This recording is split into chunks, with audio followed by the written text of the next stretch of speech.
Dante's Indiana is an extraordinary journey through the divine comedies and tragedies of our time.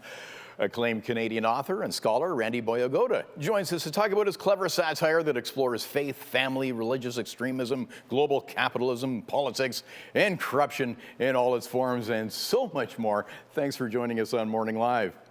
Great to be with you, Bob. So this is actually a follow-up to original Prin. Tell us about the protagonist, who is...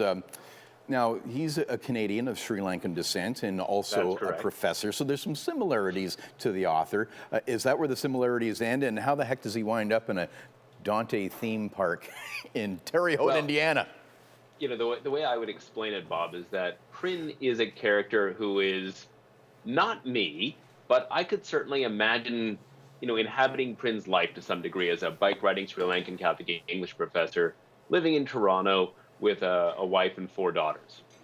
But as you say, you know, the connections only go so far. The parallels, I should say. So at the beginning of this novel, Prin kind of has found himself in the kind of the middle of the journey of his life, and he's kind of a little bit lost. His wife and children have moved away from him. They're living with her family in Milwaukee.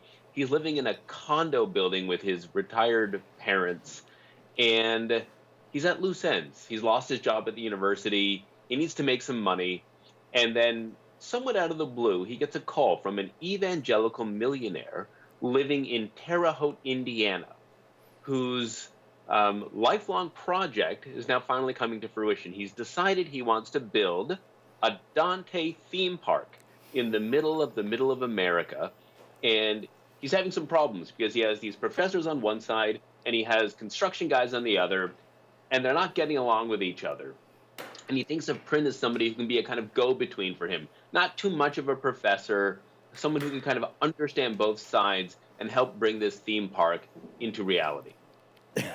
A great cast of characters, including the creationists, serving up warm beef. That's right. No, I'm glad you enjoyed that.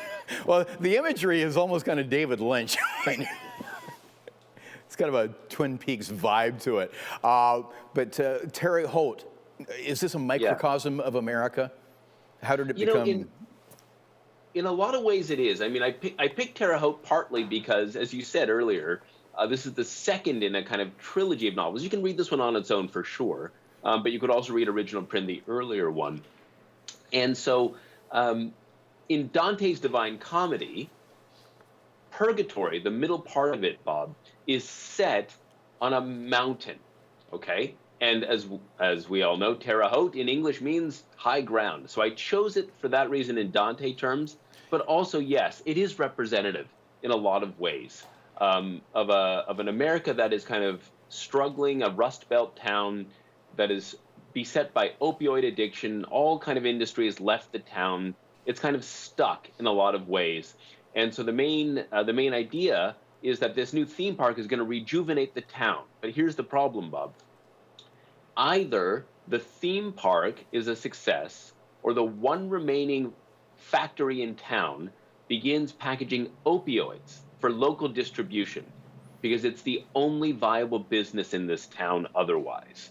And so that's the kind of challenge, the conflict in the book that I work out as I'm telling the story of Dante's Indiana.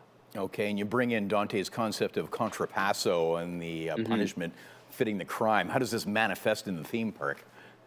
Well, I think the way it manifests is you know, a couple of ways. You know, one would be, you know, people who can't get jobs otherwise being kind of forced to do the same thing over and over again as theme park operators, theme park workers, right? Kind of playing out characters from Dante. That's one thing. But then the second thing, and kind of frankly in a more serious way, would be that you have these characters who have this problem. They can either choose to work for this theme park, which is now being run, as you say, by these warm, beef-loving, crazed creationists, or they can keep working at this factory, where these are families with addicts, with opioid addicts, and the only way they can support them is by working in a factory that produces opioids. It's a very unique tale. Yeah, it's an American contrapasso that way. I wish we had more time, but we'll link up the website so people can get their copy of Dante's Indiana. Thank you. Randy Boyagoda, thanks so much for joining us. Thanks so much, Bob. Love to all my family in Hamilton. Bye-bye.